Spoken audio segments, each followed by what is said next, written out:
Let me just run through a brief overview regarding digital pedagogies in theological education. Now, I want to start off by just taking a look at what we have done since over the last few years. When I first edited my chapter in 2023, a few years ago, Gen AI was just introduced, and educators were still wondering on its impact on seminaries. Now, I think by now, it's been almost 3 years since then, and most of us now take it for granted, and we have made significant changes as to how we teach as a result. Now, so for these reasons, things have really changed. And so for today is a brief chapter overview. What I'd like to do is to explore two questions. Basically, how have seminaries adapted to digital technologies up until the rise of Gen AI, so as to forge their vision of digital pedagogy. So, what is pre-Gen AI? How do people understand digital pedagogy? And then I'll move on to look at how digital pedagogy may further change in a Gen AI era. Now, I'll start off with a historical overview. Well, seminary education, as we understand it now, was basically developed during the 16th century, introduced by the Council of Trent. And shortly after that, it was adopted by Protestants. And more or less over the last 500 years, seminary education had been, for the most part, residential in model. And this model has been taken for granted right until about the last 2 decades. And within that system, the basic three main learning theories of behavioralism, cognitivism, and experiential learning were employed in seminaries. But generally, I think we can all agree that there was a clear bias for cognitivism due to the emphasis on theological learning and reflection. Now, this emphasis then became more pronounced from the late 19th century onwards, when seminaries became to emphasize a critical objectivity and rigor to academic training.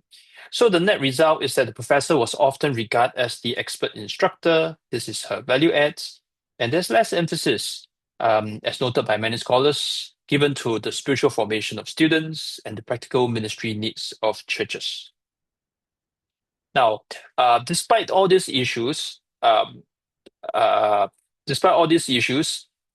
this has not stopped theologians from the residential model from criticizing theological education by distance or TED.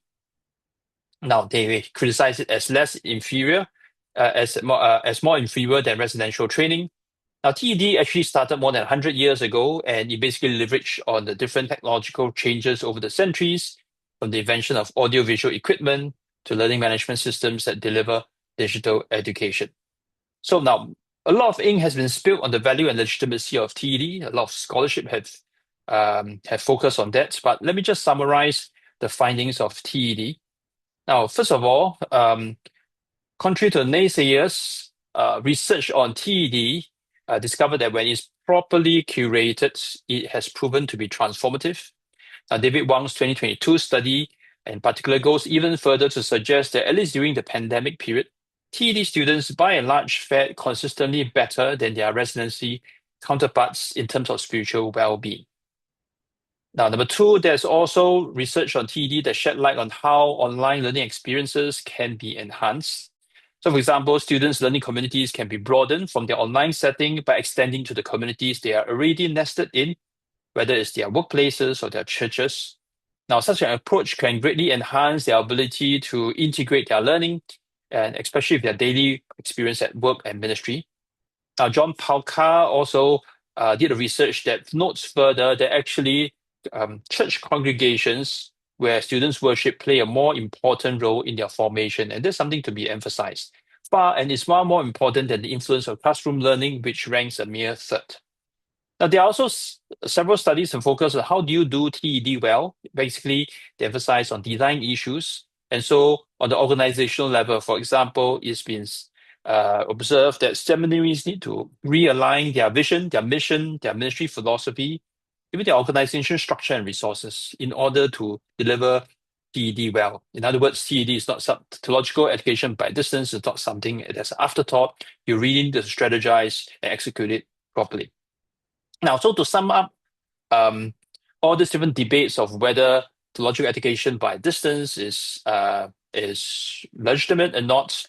Thomas Russell and others have basically said this. But at least during the Web 1.0 era, they basically say that there's no significant difference between classroom and distance education. In fact, sometimes they found distance education to be even more effective. So that's basically theological education during the Web 1.0 era. And during that period, we basically see that there's been a lot of attempts to introduce technology into classroom learning, but by and large, they've seen that it has had little, if significant, it's have very little impact on it. And so Larry Cuban puts it this way, that the computer meets the classroom and the classroom wins. So Web 1.0, basically the key trends are TED plus attempts to introduce technology to classrooms in which it isn't very successful. Now, but all these changed with the advent of the smartphone from 2007 onwards, and then this introduced the era of Web 2.0 computing. And so with Web 2.0 computing, we have basically billions more people with internet access, users with countless applications that enable them to interact or transact effortlessly with one another.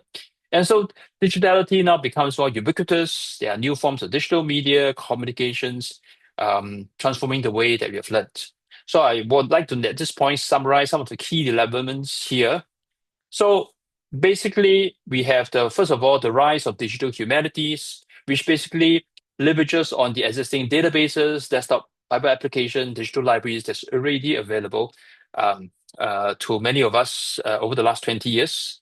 And now, humanities scholars and theologians are building on this foundation to introduce digital humanities, where they now introduce things like computational textual analysis to evaluate trends in the use of text, or even in the case of Jonathan Edwards' research, they use visualization techniques in order to study Jonathan Edwards' writings. So people are experimenting different kinds of technological platforms to analyze textual data.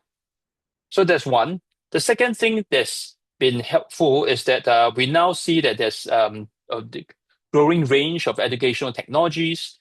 Now both seminaries and even individual theological instructors have access to affordable LMS, learning management systems. And also there are open source platforms like Moodle, software as a service like Talent LMS, Thinkific. All these are now available for anyone to use them if they are able to configure easily. Now, new education business models have always come on stream. You have massive open online courses, MOOCs, platforms such as Coursera, Udemy that basically offers thousands of courses. Together they make theological education very affordable. It's available anytime, anywhere. Though many people, some educators like Neil Selwyn, have questioned the pedagogical value of these courses since many of these technological companies have had very little understanding of pedagogy. So you may introduce a tech, but if you don't understand what education is it really helpful? Okay, so that's trend number two. Now, trend number three is basically the proliferation of Web 2.0 devices from computers, smartphones, tablets, wireless networks that augment the physical classroom permanently. So educators now have to contend with students who not only listen to them, but they are concurrently engaged with all sorts of resources available through their devices, from social media, podcasts, to technological platforms like the Bible Project, Seminary Now, and Third Mill. Now, all these, of course, challenge educators' common self-identity as content experts. Professors are now no longer the sole arbiters of knowledge. They must contend with the different voices that students now have access to. Now, seen positively, lecturers can curate these new media as supplementary resources to provide richer and more diverse learning experience for their students. Indeed, some seminaries such as Apex have even adopted Third Mill entirely for their training. Now, regardless the educator's role, in terms of how it's changing, from knowledge expert to knowledge curator to learning facilitator, things have shifted. The ground has shifted. And so the new generation of educators must really learn how to help students navigate the diverse resources rather than just be the single point of experts for the students. Now, concurrent to this, the popularity of social media also made social learning between classmates, friends, community groups better. Now, to be sure, social media are also occasions where you can have blind leading the blind, but when properly designed and curated, they can also help enrich the learning processes. And many of us, of course, use our chat groups to continue the learning process experience even months after the course has ended. Now, having said this, what I also noticed in the course of research is that social media platforms, as you also know, are also major sources of disinformation.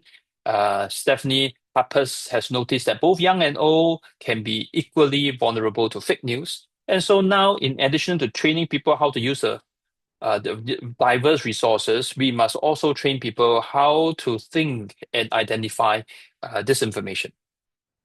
Now, finally, is the uh, basically elephant in the room, Gen AI.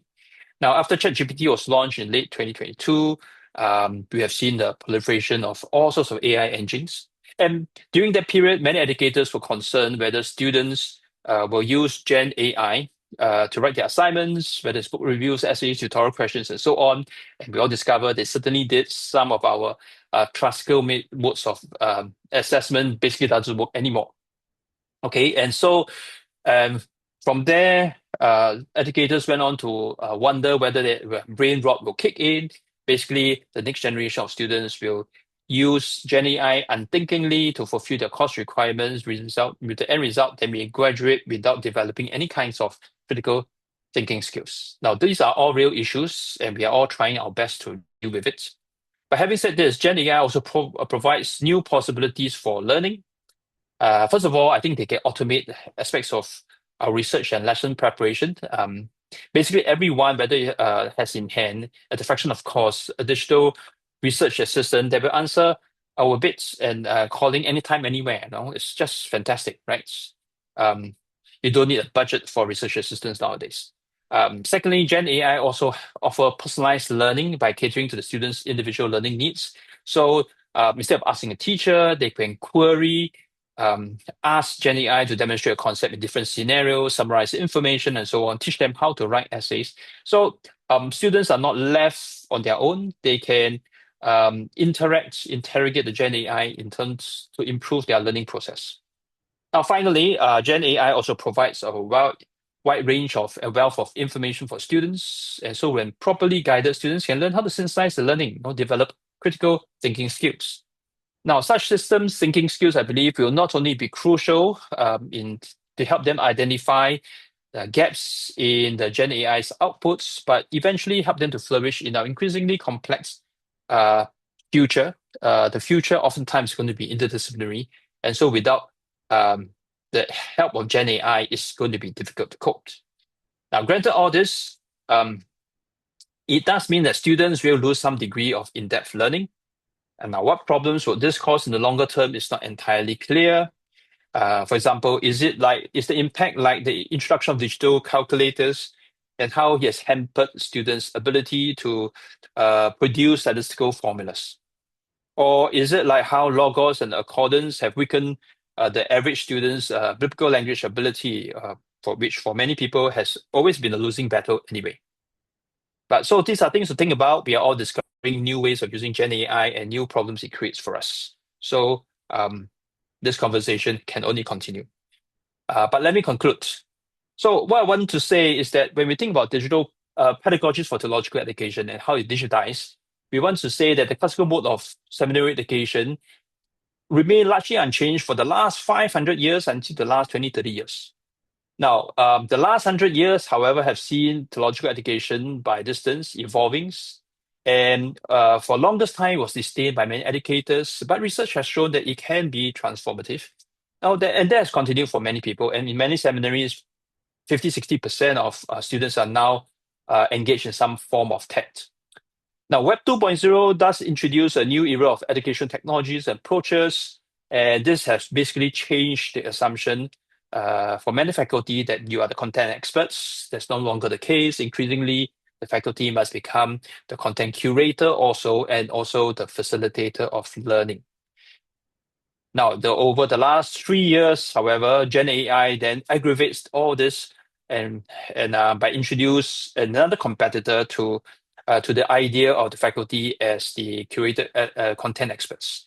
Now, this of course introduced more challenges and opportunities, which we will still have to explore further in the months ahead. So with this, I basically bring the chapter overview to a close, and will be glad to take any questions. Let me just close this